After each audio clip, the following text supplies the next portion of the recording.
We got green forestry, we got blue skies, we got a nice sunny day. You know, I'm blessed to be able to ride on a day like this, ladies and gentlemen. Welcome back to a channel. Welcome back to another video, another motovlog, okay? In today's motovlog, I am going to be talking about, you know, riding with one hand, like how I'm doing right now. It's something, I think I'm on to something, you know. I think there's more to talk about. There's a little bit more, I feel like there's a little bit more to dwell into when it comes to riding like this, you know. And just to put it out there, the reason you see me kind of chill like this in most of my videos is because the main reason I ride like this, you feel me? The reason I ain't always two hands on the handlebars at all times is, number one, is just comfortability. Especially on a sport bike, riding with two hands like this puts you in sort of an aggressive position all the time.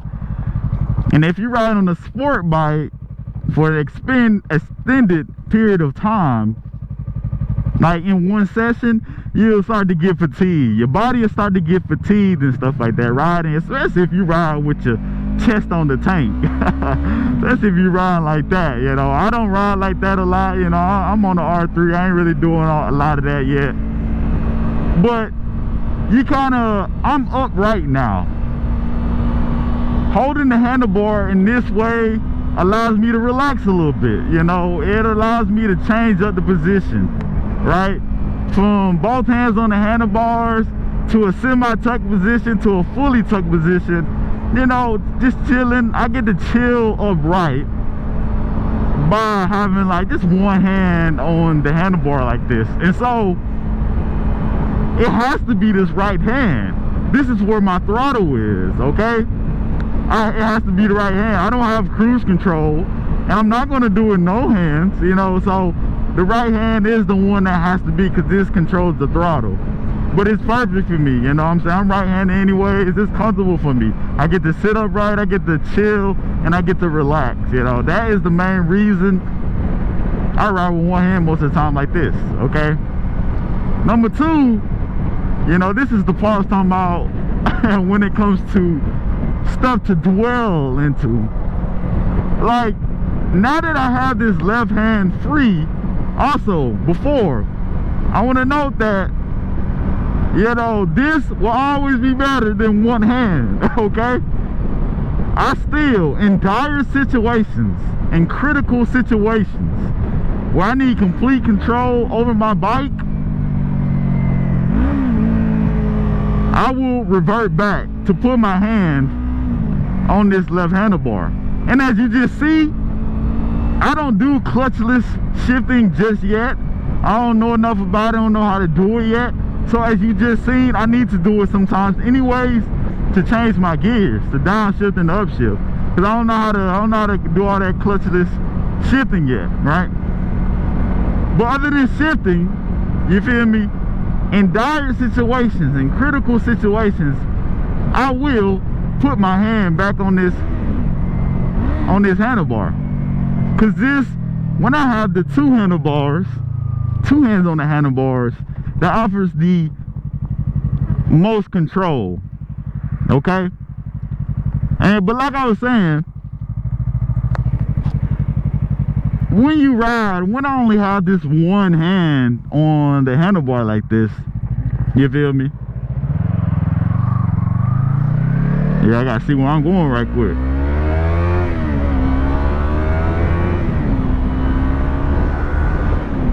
When I have one hand on the handlebar like this, this frees up my left hand, okay? Now, hear me out. I don't really see a lot of videos or stuff like that of motorcyclists kind of using this hand to... See, my main thing is like firearms or weapons and stuff like that. I'm not trying to be John Wick or nothing. And the gloves will be the main inhibitor of that. But hey, I have this left hand to draw a firearm if I need to. If I have a sword, You know how they do on the horses? They have the spears. You know, I can spear somebody, yo. So, and that's just my mind wandering.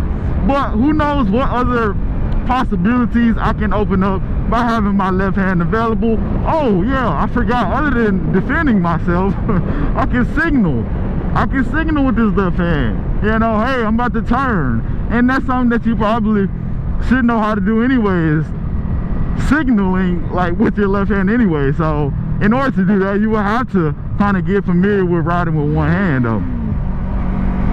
But other than defending yourself, you can signal with this hand too. So I think, all in all, I think it's viable, okay? I think it is something that isn't really, it's not necessary, but it is a great help, I believe. It is highly recommended though, you know.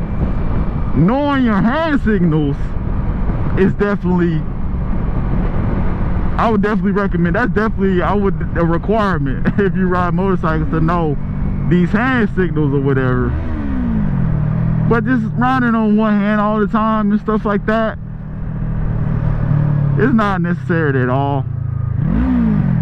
But riding in this way does open up the left hand for those two specific things that I just mentioned, okay? But as I mentioned briefly previously, this is something that you should only do if you're comfortable enough on your motorcycle to do so. Like if you're just starting out and stuff like that, I would not recommend it, and do it at your own discretion. Do it at your own risk, okay? And so although both hands give me the utmost control of the motorcycle and what it does, I want to say as well that riding with one hand offers almost as much control, to be honest with you. Because at the end of the day, I can turn left with this hand, and I can go right without touching it. It's a matter of, like I said, push and pull and your body weight. And so once again, I can be a lot more acute and finite, if that's the right word, with both hands on the handlebars. But what I think makes this really viable and kind of worth learning or getting into the habit of is because, hey, I mean, I have a great amount of control of this bike as well. I can make turns on this bike pretty good one-handed. Like for instance, I can make a straight right turn here. This is my hand, bam. You know, you can control the bike almost just as good with one hand as you could with two.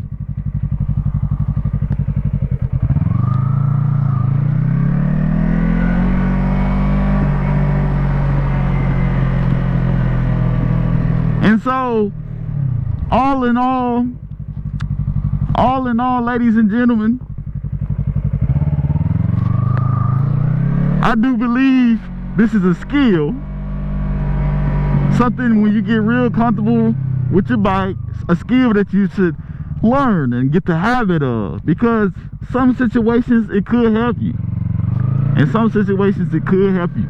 You know, see, the whole defending yourself part, I have to do a lot more research on that. I am not recommending somebody kind of try to draw a firearm while a motorcycle is moving. That is something I need to see for myself before I start telling people that. You know what I'm saying? So I wouldn't necessarily keep it in the back of your head, but I necessarily wouldn't put firearms and defending yourself with this left hand in there just yet. Keep it in the back of your head, but really signaling, I can't say it. Whatever, man. Signaling, yeah.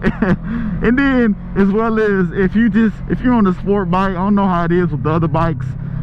You want to change the position. You want to feel a little loose. You want to let loose a little bit, feel a little bit more comfortable. You know, just, you know, having one hand on the bike, it's not bad. It's not a bad thing to do, you feel me? It's not a bad thing to do. I can stand up on the bike and everything. It's not a bad thing to do. It's actually pretty viable and effective in certain situations, all right? So, just wanted to put that in the back of y'all head, you know, food for thought. But appreciate y'all for tuning in to today's video. Y'all have a good one. I'll see y'all soon.